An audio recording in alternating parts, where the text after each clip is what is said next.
And what's Like some you news probably on that? struggled with Jim Carrey. No, Jim Carrey. When he did Fire Marshal Bill on Living Color, I became a fan instantly. You know what I'm saying? So whatever he was in after that, I wanted to see it. Okay. But anyway, let me kick this off for you, AD. Welcome to the Brothers Legacy this morning. It's Tuesday morning. We just want to appreciate everybody for showing up. Y'all gonna get ready to have a good show. So are you ready, AD? Get pumped. I'm ready. Everybody get ready. Get ready. AD, take over. Take over the All show, right. bro. Let's go. Sounds good. Let's go. On the ones Hold on. and twos. I'm gonna just do. Go ahead and do this. Let's go.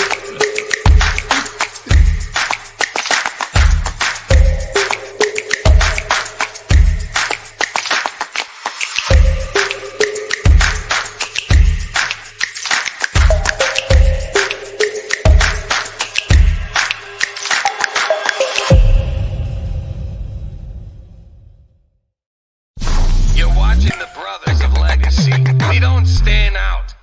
We stand up. That's right. We don't stand out. Yes, yes. Good morning, everybody. Good morning, BOL. AD has a topic that is near and dear to his heart, and he's about to share it with you in like 3 seconds. Ooh, we, AD. Go for it. Is he muted? Mute. He's talking on. Oh, man, how you going to fumble the ball like that, man? I mean, I gave it to you. He's talking to us on mute. It's okay. It's okay, though. He's on mute. I mean, he has a lot to say. My computer's moving slow. There we go. It's moving There slow. you go. Check microphone check. 1 2 1 2. Can you hear me now? Can you hear me now? Good. Yeah, I can hear. I got a continuous loop of the intro in my ear. All right. Hopefully. Oh, okay. snap. Yeah, it's like it just keeps starting. It's starting up again. All right. Oh, This see, is it's great. like Y'all don't automatic hear it, right? earworm. Y'all don't hear it? Okay, good. No, good, good. sir. All right. No, sir. Let's I mean, go. I Get kinda- on it. Get on it. I have All an right. earworm. You said you what? I got the earworm of it. I hear it in my head, but that's just me. That's just you. All right. What's up, Mama Corey in the building? What's up, Lisa? Good morning. Good morning.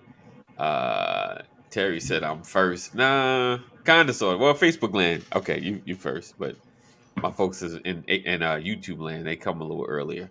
What's up, Sam? Good morning. Good morning. Good morning. Thank you guys for being here. All right.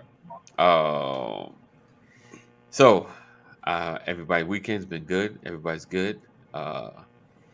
Let's see, you guys. Can you see my joints moving slow? Sir Mix-a-Lot, aka Kaneem Curvey, in the building. My posse's on Broadway. Yeah. That's for the real hip hop fans right there. My posse's on Broadway. We have to my left, right, Mr. Larry Banks. Further over, we have Pastor Brian A. McCrory Sr. in the building. And below, let's see, we got my man Earl T. Murray. I struggle with your last name.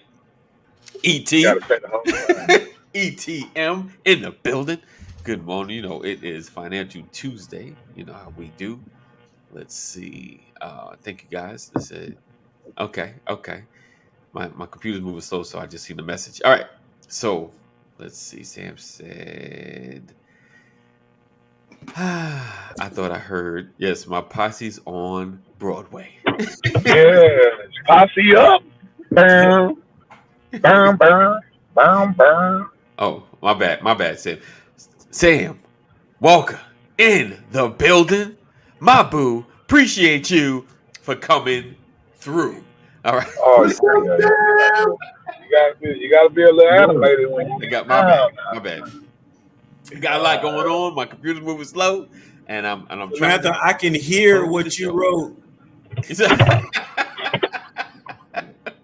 Oh. All right.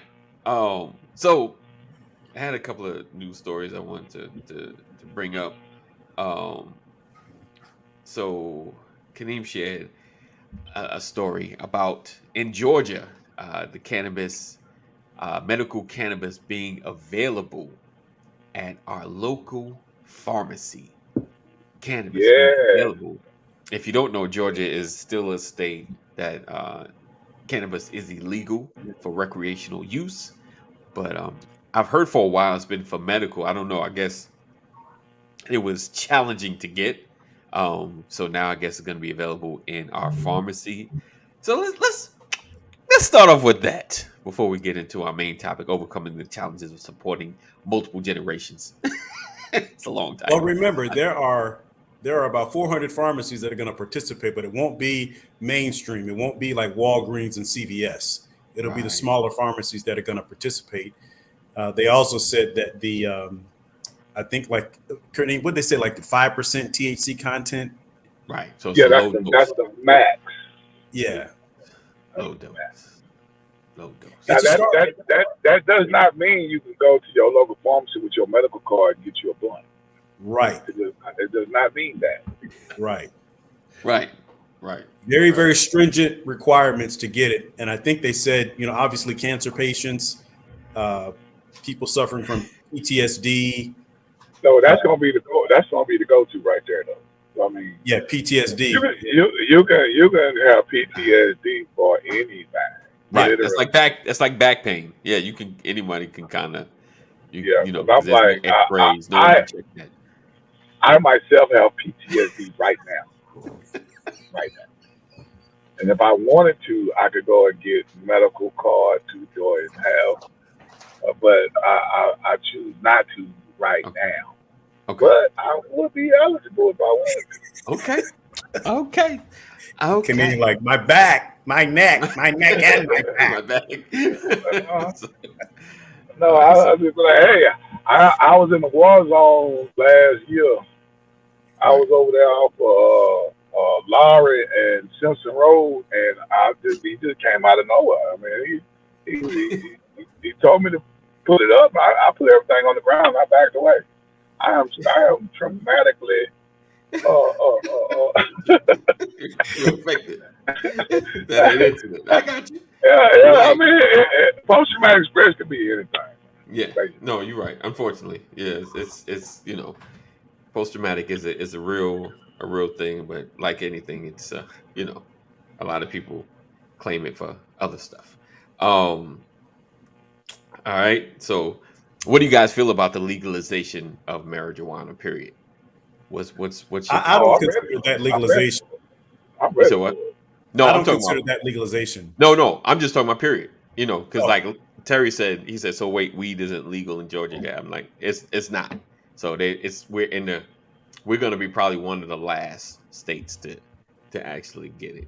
But this is honestly a big step for pharmacies to start being able to dispense it. But like you said, it's not the nationally known. It's the smaller ones, which would probably be good business for the smaller pharmacies, because I'm sure they've been eaten up, by the bigger pharmacies like Walgreens and It's gonna be CVS. great business. So I can see some pharmacies going away from a lot of their usual narcotics and their usual medications, right, and just being strictly a dispensary for that. right. Like literally, like, hey, this is where we at. This is like, you can't go to Walgreens, you can't go to Rite Aid, you can't go to CVS. Still, well, I don't even think they got Echoes no more. I ain't seen Echoes in forever. But you can't go to none of them. Right. You can't go to Publix. You can't go to Target. No pharmacy. Right. You can only come blah blah blah blah blah blah. And we'll give you 2 for 1. Jeez. So, yay, nay, don't like it. It's okay. It's par for the course. Well, by legalizing it now, it's less of us getting locked up for possession. Was there a rapper that had mentioned that in one of his verses or something?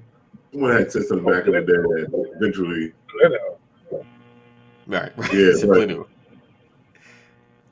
But So you No, know, I mean, I really think with the next general election, that's they're good. gonna change it from a schedule one drug to a schedule two drug, or they might take it off the schedule altogether. Right. But I think that it's gonna definitely be legalized around the country, and once they take it off of that federal registry, it's gonna be Right. like if you was going to Amsterdam, or if you was going to All right. back So to weed. he said weed should be legal. Aspirin is perfectly legal, but if you take 13 of them, it'd be your last headache. He said, "Oh, Cat Williams, right, right, right." I remember he said that. Right. it should be. It should be legal everywhere, like it is here in Arizona. Right. Right. All right. Yeah. Rod said related investing and finances. He says a good idea. All right. So I'm gonna move along. He it said, should be legal in Russia, so Brittany Griner wouldn't have got sacked. "Oh well, yeah, yeah." But That's another conversation. you're right. choices, and decisions. Choices Yeah, and decisions. because and the fact that it is illegal, right, it shouldn't have been in your bag. right. Yeah. Exactly. Oh, my Exactly. girl Shakari, she need a little she need a little relaxation to get her mind off the passing of her mom. Again, we won't go there. We won't go there. We won't go there. again, Yeah. decisions. Should have took the Yeah. Valium. Right. Took the legal stuff. Took the legal. There's a bunch of legal good. You know you got a race. You know things can happen. Yes. Don't do it. Don't do it. Don't do it. Decisions. All things All are right, lawful, but not expedient. Right. All right. So today on our financial Tuesday, Tuesday Finance. We'll come up with a good name with that. We got Mr. Earl T. Murray. We're talking about overcoming the challenges of supporting multiple generations. Now he threw this topic at me, and I was thinking of two folds of multiple generations. Right. There is the parental aspect of if you have. I apologize, AD. Could you say that one more time? Overcoming what?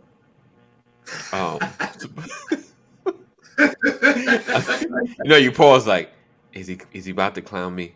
What did I say? Overcoming the challenges of supporting multiple generations. Okay. All right. So when he hit me with it, I wasn't sure the aspect. There's the parental aspect, meaning taking care of older parents or grandparents and people above, and then being in the middle, taking care of growing children, that have certain needs and supporting and helping and then helping and then helping and then helping, and then grandchildren. Okay, and then the grandparents raising grandchildren. So my question with that, just starting out is like, how do you plan for that? Because I know each one of these gentlemen on here have supported either above. I've not had to support as far as parents and grandparents, things like that. But of course, because Clarence had both his parents, right? But we had that movie we talked about the burial, like just think of how old that Mr. O'Keefe, his whole family was dependent upon the business, right? His whole family, keeping it in the family. He brought the case up so he can make sure that his children, his 13 children, and 26 grandchildren could keep the business in the family and keep it flowing and sustained. Oh, that's what he wanted, So, Sam, you're right. Yeah, I don't know what I was thinking about, Sam. You're right, Sam. Yes, I have, and I have, and I will, and I'm still. All right. So how do you? Question: How do you plan for it? That was my main. How do you plan? Can you plan for it? Because you got where the players are. You know who's in your team, who's above, who's beneath. Can you plan enough for it? Like, in my second question was, can you either buy a domicile, a home, to support? We lost our place Dad, can we stay here for a while without being all in your way? Can you plan for that? So I know I see. I'm watching I Brian's don't think you face can to me but that's a question in and of itself though, AD. Before you talk about planning for no, it, you're right. Go ahead. you know, how do you feel about it, right? Because Right. the way we grew up, home was always home, You're right? I don't care what happens, you can always come home. That's kind of the sentiment that And that's what we're taught. especially That's back what in the we're raised day. with, and that's the mentality that we Right. have. So Always. it's hard. I don't think you can break out of that. Mm. I mean, I know you can, but that's difficult. So what's wrong with I that? would say, Break out of that. What's wrong? I mean, you should always be a safety net, but that causes. How do you overcome having to be that safety net? I guess that's what you're saying. Like, get away from that. I guess, yeah, in a sense. What were you about to say, Kenny? Earl, you have to realize we got to get all this out before we get the answer from you. No, I know. Yeah, I'm sorry, Earl. Yeah, because I wasn't sure. They were quiet at first. I was like, maybe Earl could just jump in. But okay, go ahead, my brothers. Go ahead. What are you about to say, Kenny? that my mother, she single parent, and she kept a room for me until she passed away. Like literally from when I was in high school.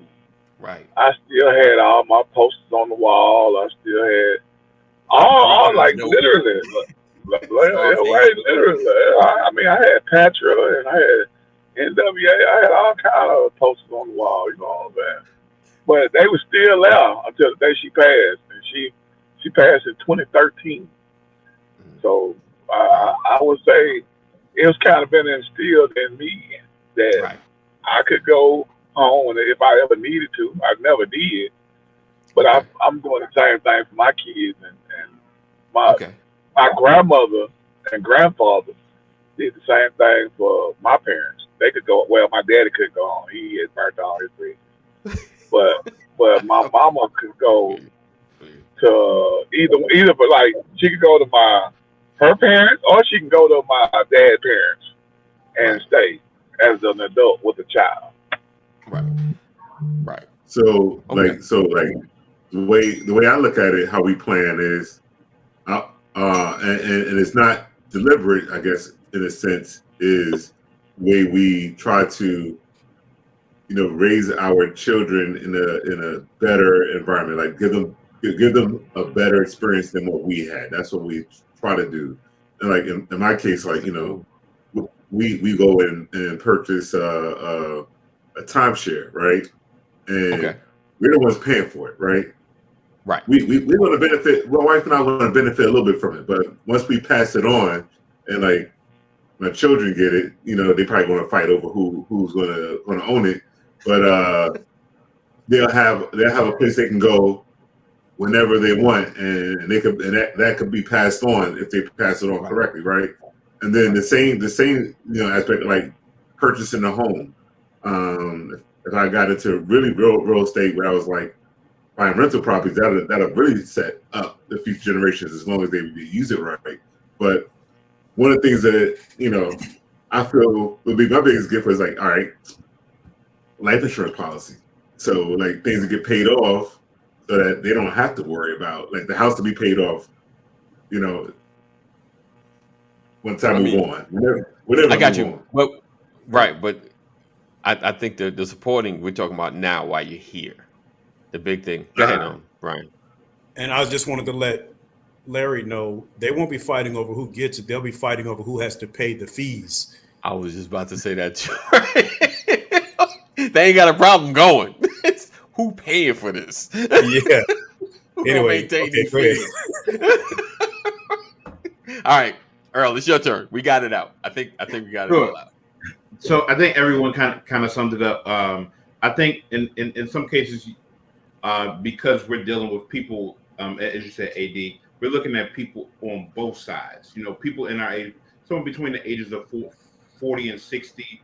Right. Somewhere along the lines, you're supporting people at both ends. Whether it is your parents, or you're looking, or you're looking at your children and children, possibly even grandchildren. And so you have to look at, number one, does your family culture, does that really is that kind of how you came from? Like, I know for myself, my parents, they say, if you guys needed to come back, we could at any given time. But that's not everyone's story. And so everyone may not be able to come back and, kind of stay in. And if that mindset took place, would you want to be able to, if that was the mindset from what your parents gave you, are you going to carry that same mindset to your parents as they continue to age? So that's one thing to be able to look at. Yes, you want to look at them in terms of how do we prepare for while they're still here, but also looking at the challenges that it faces for if someone goes. So part of the planning comes from not only how do I manage while they're still living, but how can I also prevent some of the issues that can happen when someone goes away, or when someone passes. So with children, we know that things are going to come up out of the blue. And so it's going to be unexpected expenses, kid gets sick, whatever the scenario is, you can't plan for that. But what are some things that we can be able to do to put in place? Whether it is an increase of savings, maybe you're better at saving for retirement, or stepping up with investing. There's a number of things that we can do, and we can talk about it with this conversation. But I hope that is the starting point. Yeah, definitely. Great start, my brother. Great start. It's that planning phase, I think. And it's the thing that most people don't want to do. Yeah. Nope. And so how do you plan for the unexpected? What are you about to say, Kaneem? I don't think you plan for it until you're in the middle of it, and then you got to figure it out. How can I move forward? You know what I'm saying? Okay. Like when if somebody, your kids, all of a sudden have some type of event that now that they got a struggle going on financially, you don't plan for it. They call you and be like, hey, this is what we're going through. And you be like, come on, we're going to figure it out. And then it could be the same for your parents. You don't know. It may be an illness that just all of a sudden one day, and now that you have to take on that burden of taking care of your parents. It's just something that you're going through, and you got to plan while you in it. You know what I'm saying? So try planning before it happens is kind of, because you don't know it's gonna happen. You know what I mean? So when you get it, and it's that where you got a decision to make. This is your choice. You know what I'm saying? Like old buddy said, what's old buddy's name? I can't even think of his name. But anyway, he said every day you wake up, you got a choice and a chance. So when that situation presents itself to you, you got a choice to make. Right. So okay. So I got a question. All right. So let's and we're gonna perfect world scenario situation, right? If you have family members, right, and you see situations like, say, you got young family members into some reckless behavior stuff, like their 20s, their mid 20s, late 20s, even 30s or whatever, and they have family, right? And you're like, okay, reckless, like you're gonna get that phone call that you need to identify a body level, you know what I'm saying? And you're thinking, boom, maybe I can, you buy life insurance for them, and I'll keep up the premium, keep up the payments. So if and when, because it's like, yo, you've already escaped death twice. You almost got shot twice, and you still out there. Like, but I'm buying this so your children have something, just something. I can bury you with something. I'm not trying to do GoFundMe, or trying to, hey, what you got? What you got? I'm thinking ahead. You feel what I'm saying? Like, Right. is that, is that something? Because I've been thinking, like, even we have family members that make reckless decisions, like, okay, maybe I need to set something to the side. I don't, like, people are last minute, an illness can just happen. I get it. Cause like if you have a elderly family member that, that you're close to, and ultimately you're gonna have to be responsible for, because there's nobody else that could do it. And like one half bad stroke where they become, not helpless, but they need help. Like now we got to figure something out. Like, is there scenarios to financially plan for that stuff? And I know I'm kind of throwing out some serious, but it's real. So I want to kind of give a couple of scenarios, because Okay. I have a nephew who's in that. I have a nephew who's incarcerated. And then last year, my mom passed away and my sister passed away 5 months between each other. Wow. And I want to kind of give a scenario between the two. So with my nephew, Okay. he's incarcerated. He gonna be gone for some time. Okay. And one of the things before he went away was either like my mom early on, she encouraged my sister to get life insurance for both her kids. And Right. so I think they were like very young, maybe like 17, 18 years. Well, he was 17, 18 years old, something like that.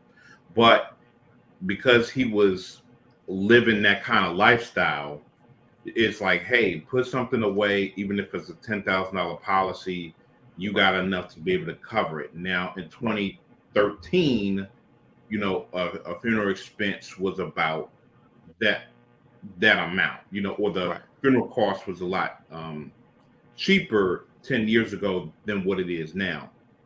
And so it at least softens the burden that if that happens during that time, provided if she keeps up with the policy. So that's one thing. I shared I shared the scenario with between my mom and my sister, because there was two different scenarios. My mom, when she passed away from stage 4 pancreatic cancer last year. And so when she passed away, she had all of those different documents in terms of, she had a living will, she had the advance directive, she had the financial representative, she had all of those things in place.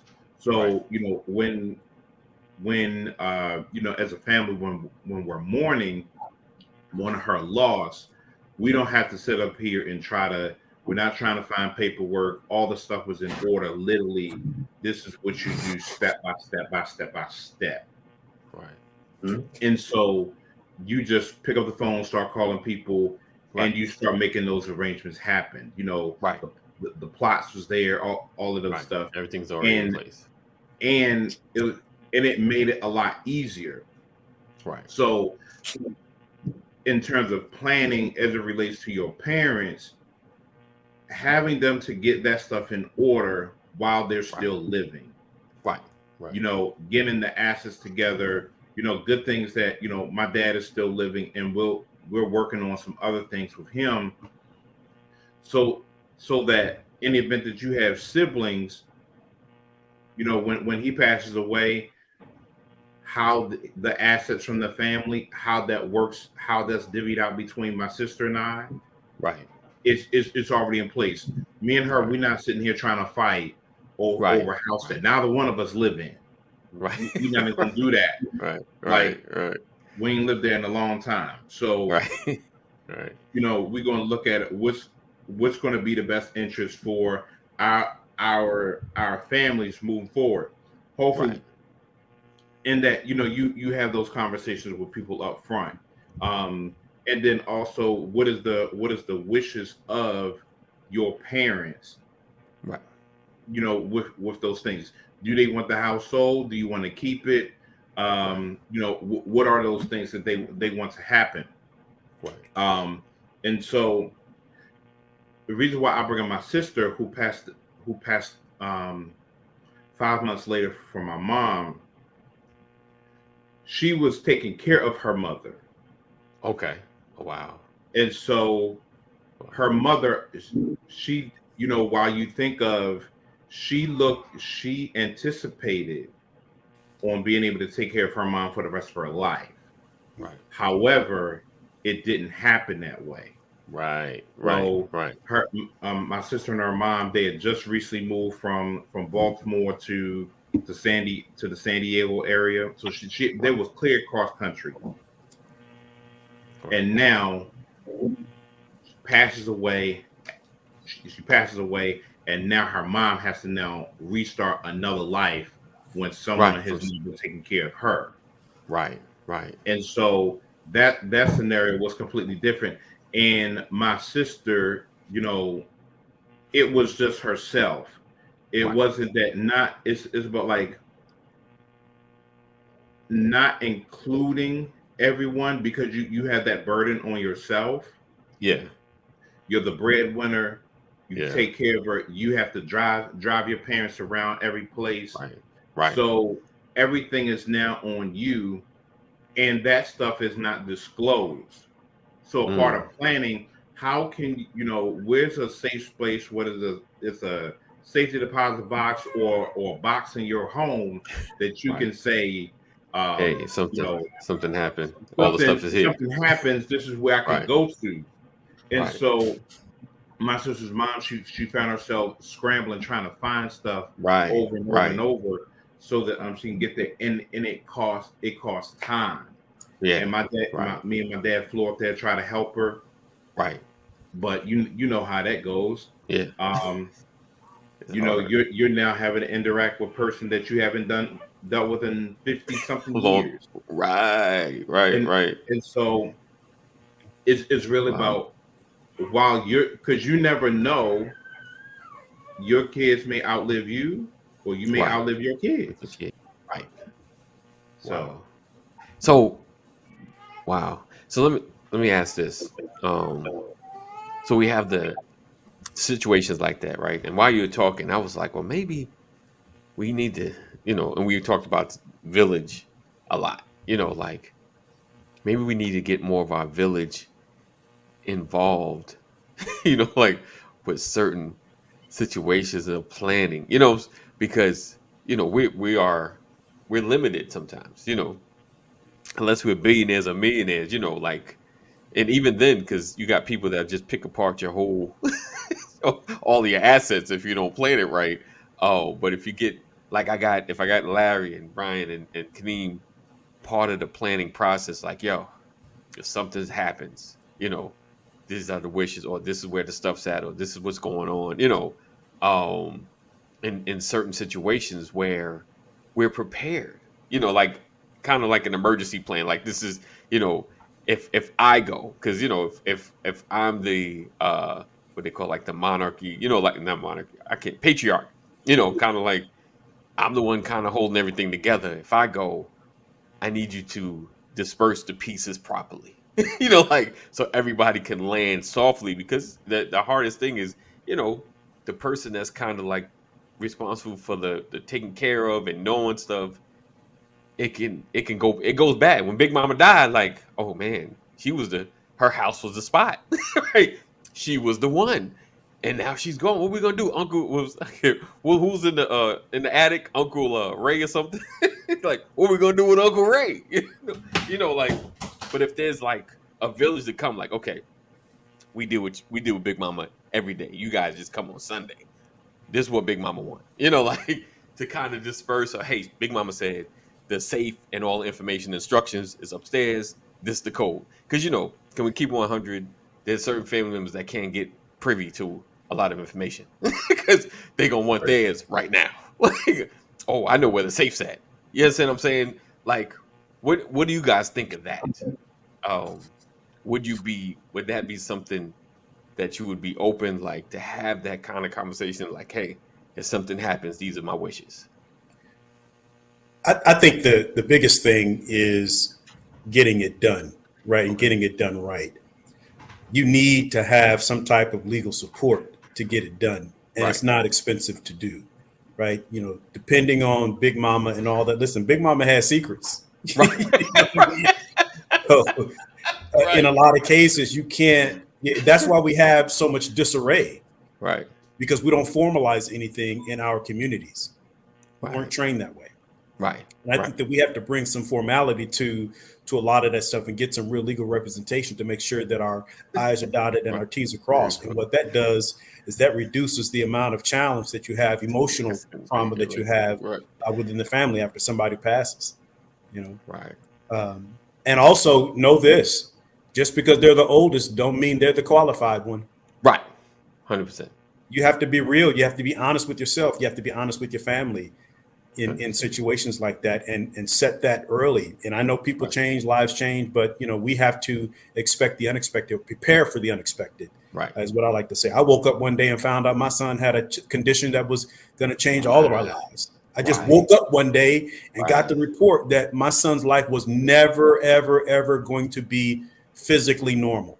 Right. And everything had to change. And people say, oh, well, you had insurance. Well, insurance is only one piece. Right.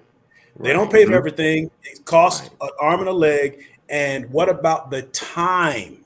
Yes. And the impact, the logistical impact of all of that kind of stuff? All of that impacts the family, impacts your career, your job, your household, all of that stuff. The changing everything from, having to have the house ready for a electric wheelchair and all that stuff. I mean, there's so many factors that come into play, beds and all that. I mean, nursing and there's so many things. And, people don't think about the impact to things like taking a vacation. Right. There's a cost for all of that stuff. And so you have to, and you can't, you don't plan for things like that because we expect the best. We expect that, the best opportunity. But what I think is you have to at least consider those things. What happens in the event something like this transpires? Right.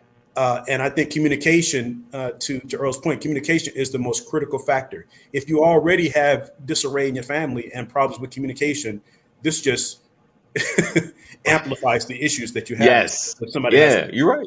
You're right. And that's the big one, because I'm sure all seen it, been in it. That person passed. He's like, oh, it's about to get ugly, and you just got to decide, like, I don't want nothing. I don't want nothing. I'm just coming. I'm not gonna fight anybody. I'm just coming. I'm gonna show my face. And because those moments get really big. Like you said, if it's already ugly before, it really gets ugly after. And so Rod says, he said maybe treat it like work. Make sure we have the necessary delegates and deputies and etc. Because it seemed like the older we're getting, the more we think about this stuff. It's like, okay, how do you prepare for those around you as well as prepare for yourself if something happens? Like, okay, if we lose this, what's our alternative? And granted, you don't want to live a life of worry, but you just want to be like, okay, is there a way? Can I prepare for this? Or just like, I guess if this happens, we just gonna figure it out when it happens. So it's those thoughts. I just kind of wanted to kind of get into that and talk about that a little bit, because I know each one of us, especially as men, and the levels that I know you guys stand at in your families, is that on your mind sometimes? It's like, not just you going, but just certain folks are like, okay, if such and such passes, okay, what can we do? And no one really wants to sit around and think, and now we got Earl. I heard the baby. I was like, oh, just show the baby. Had to go get the bottle ready. Right. No doubt. And Earl in the same position, and he may have other fam that, people kind of count on you. Like, I need you to stay stable. You're that pillar in the middle of the building. It's like, if you go, oh, this whole thing's gonna crumble. So it's setting up the other pillars, like, just in case. Let's see. It's amazing. Oh, go ahead. I'm just gonna read this comment real quick. He said, definitely on my mind, create a standing operating procedure. He said, "Joe, no, that's real. That's real, Rod." And I was just getting ready to allude to something similar to that. You know, it's amazing how you walk into a corporate office, a building, and there's always an escape plan. Right? You go to school, there's an evacuation plan for these buildings and all that kind of stuff. You know, I worked in IT for a long time, and a lot of it was disaster recovery. Right? Do we have a disaster recovery plan for our house, for our family? You know, what's the DR? What's the DR? Yep. Yeah. What is a DR plan? You know, and what's at risk? You know, what are we mitigating against? We have to have those types of conversations within our families, and the goal is to educate the family so that the next generation is more structured than the previous generation. Right. You know, I tell people all the time, my goal is just to have the next generation launch from a higher plateau than what we launched from. You know, just prepare them better. That's if you can just do that, then you've done your job, right? Because one generation can't fix it all, but what you can do is establish a trend, an upward trend for generations to follow. So we got to start having those conversations with our children, with our parents. And these are not easy conversations to have. Right. It really is. I just don't want future generations to end up in a project. I've flown out there. I've been there, done that. Right. I'm up in different environments. Like, okay, keep it going this way. You don't need to don't lose the momentum.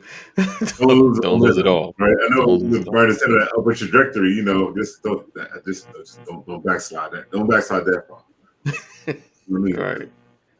You know, I did it. Like my father-in-law, he's a big proponent on nobody in the family to enlist into the military, because he spent a whole career in there and he's done it for the family. So he's like, because he's done it, ain't nobody else going to do it. If I got to help you along the way to get you something, I'd rather help you along the way than you go and do this. I'm like, all right. That's an interesting point. You know, as a veteran, I used to say that all the time. Like, you know what? Been there, done that. I don't recommend it. Right. But what I learned, there's another perspective. Because I did it, somebody might want to do it. Right. Because of their respect for me. And so this is what I've learned having a house full of babies. I don't tell them who they need to be. Okay. Right? It sounds like prison. Right. But I'm saying, some of the best parts, some of the best fundamental parts of who I am today came from the military. Right. Getting up and going to work every day. I learned that in the military. Right. You know, working sick, knowing the difference between playing hurt and playing injured. Right. Was the military. You know, they told you were sick. If they didn't tell you you were sick, you weren't sick. Right. Y'all know that your mama say, "What's wrong with you? Well, if you don't get your behind up and go to school." Right. Oh man. My throat is scratchy. Right.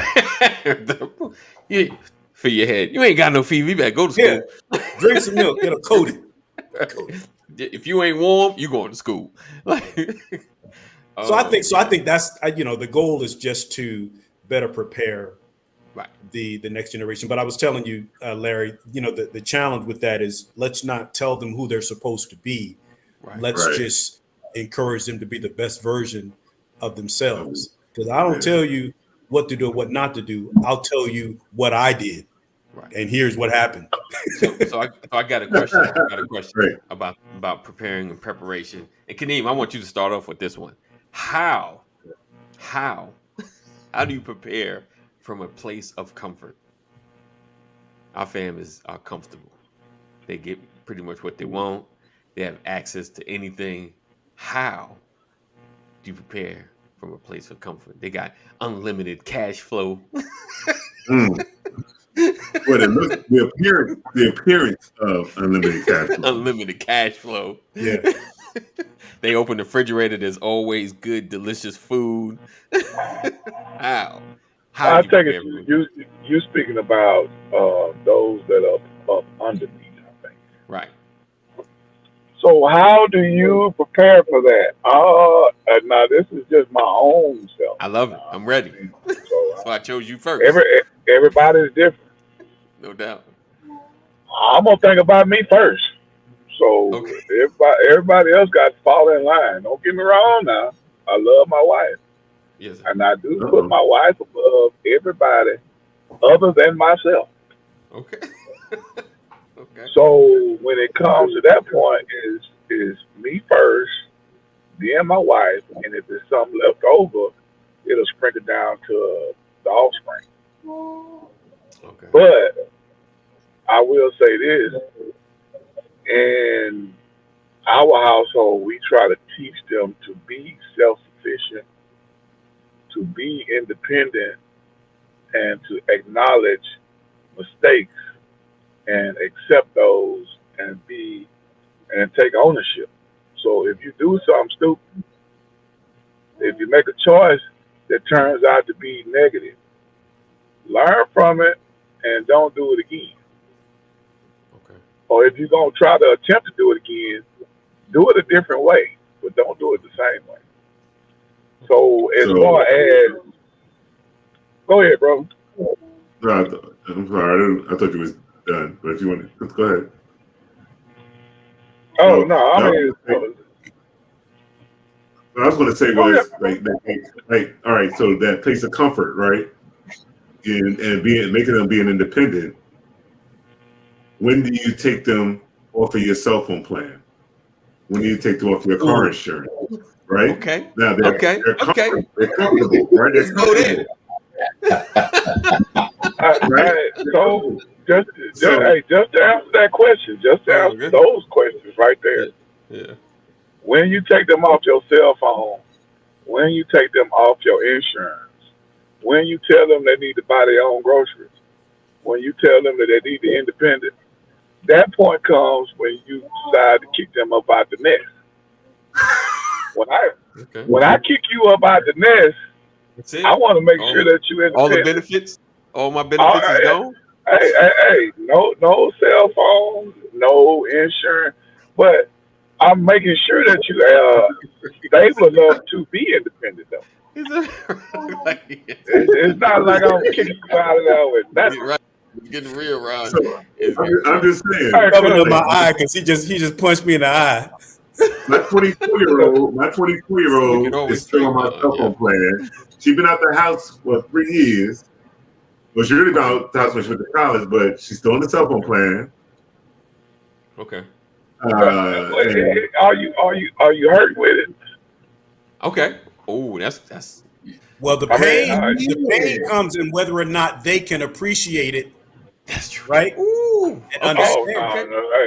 We ain't gonna talk about appreciation because my kids don't appreciate that. right now, they don't appreciate nothing now. So right now, appreciation in my household don't matter whether you're 16 or 6. It don't even matter. So, but anyway, my bad, Brian. Go ahead, my brother. So Larry, my son came off of my cell phone bill I know that's right. when he was 21. All right. He started paying his own cell phone bill. That's what's up. And yeah, he did. My daughters. All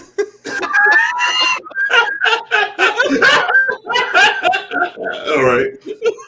You hear that, Earl. Once you put them on the plan. Ron said appreciation. He said define it. Define it. Well, I'm saying, like, if they appreciate it, if there's gratitude, I think, sometimes you may keep them on your bill to help them. Right. But to Kaneem's point, proper gratitude and proper appreciation lets them know at some point I'll have to take this up myself and I have to plan for it. It goes back to planning, Right. Yeah. That's what I mean. My brother's situation, and we're talking about supporting the previous generation and the future generation. He's actually paying our parents' cell phone bill, and he had them on his plan along with his family and his kids, right? So it's like he's doing the double work, just to help make sure the parents are, I think that's because helping the parents, depending on their financial situations, I don't know. I don't I, see much wrong I with it because I don't see nothing wrong with it, bro. yeah, I would help my yeah, parents. If either one of my parents was still living, right, even though I can't stand how my daddy left this world, I would still try to assist. Oh man, that Negro was dirty, man.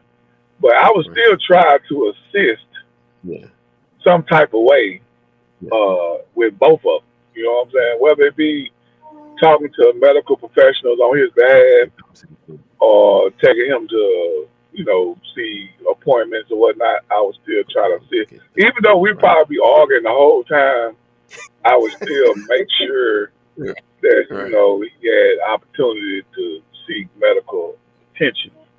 right, right. But yeah, I mean, for parents, it's different. I mean, you gotta remember they did stuff for you that they That didn't too. have to do.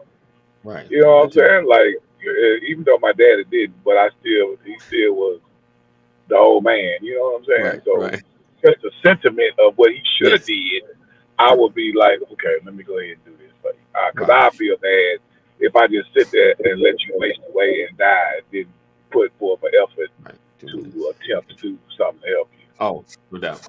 Listen, as the son of a parent, Right. I learned. And I know this sounded kind of goofy, but it's real. I learned early in life that the best thing that I could be is not be a burden. Yes. Right. That's the best thing I could do for my mom is to not be a burden on her. Is the best thing I could do for my children is to not be a burden on them. Right. Yes. That's what's up. I agree 100%. I agree 100%. That's a mic. So, That's a I'm mic right there drop. with you, man. I'm right there with you, Larry. I'm clapping my hands, bro. Yeah. You know what I'm saying? I don't want to be a burden to nobody. I tell my wife that all the time. If I ever get into a situation where medically I am disabled, I like pull the plug on me, baby. Let me go ahead on me, my maker. Let me go. I'm ready. I'm ready to fly away. Let me go ahead and meet him. I'm coming to you, Lord. I'm on my way with gasoline shoes on. I'm trying to get to you. Laughing, man, but that's real talk, man. That's real talk. I had a knockdown drag out with my daughters because I said I didn't want some expensive, drawn out funeral. I didn't want anything extravagant. I'm like, nah. Yeah, please don't. There's a much simpler way to dispose of this. Yeah. Right. Yeah. You know. That listen, don't have the repast at the house. Don't bring no fools in the house. Don't. No. My whole thing was I'm exactly like Brian. I didn't want to just put me in a box, burn me up, put me in a little marble box or a little jade canister, and you can put me on the fireplace if you want to, but you ain't got to. Right. Look, I don't even want my ashes in the house. Like I don't want nothing dead in the house. Look, when a plant dies, it gets out of the house. Right. You know? Yeah. I was just about to say that. I say if you want to, you can go plant a little tree outside and use my ashes to fertilize, and then that way you can go out there and water that tree, and he'll be like, "You watering me?" Yeah. Yeah. I said, "Look, you can burn me up because I ain't going to hell." There you go. Keep it simple. Say words. But anyway, gentlemen, I gotta get ready to jump. Gentlemen, it's always a pleasure to see y'all for the BOL community. Oh, with that, what you got on there is Cat Williams and Bernie Mac for me. Just to let you know. Bernie Mac. All right. Yes, sir. But y'all have a great day, man. Hey, brother Earl. Hey, yes, sir. Hey, you got both the babies or you got one of them? Just one of them. Oh, okay. Well, you enjoy your day, brother Earl, because that baby gonna keep you all the way live. I'll tell you what, gentlemen, I will see y'all tomorrow. Yes, sir. All right, appreciate you. All right, let's see. So I'm going. Mine is Cat and Bernie. America. Cat and Bernie. Well, that's funny. Wow. Why you trying to mess with my man Larry? All right, Thomas says Bernie and Martin. Bernie and Martin. Mm-hmm. I said Rod said, I'm telling anyone get married, no need to have a wedding ceremony. Just go to the courthouse. Yeah. Not to the courthouse. And, he says, "Oh, cat." He said, "Cat and cat." Cat and Wow. I think I'm gonna go I with said Martin. Chappelle. I'm gonna say Martin. I think I said, what did I say? I think I said Martin and I'm Chappelle and Mike Epps, man. I think I said Martin and Mike Epps because I feel You see, like Chappelle will be. Martin You're not gonna have the roast fast enough. That's the Yeah, one Chappelle was going to tell you a story right. with a crescendo. Yeah. Yes, right, and have everybody on the floor and have everybody. Right. Take a 5 minutes to tell you, like, and that's why your mama got a big head. Oh, he said if cat high, y'all in trouble. It's funny nobody said the gentleman in the bottom right hand corner. Oh no, I think that's what I said. I said Kev Hart and Did you? I did. Oh, okay.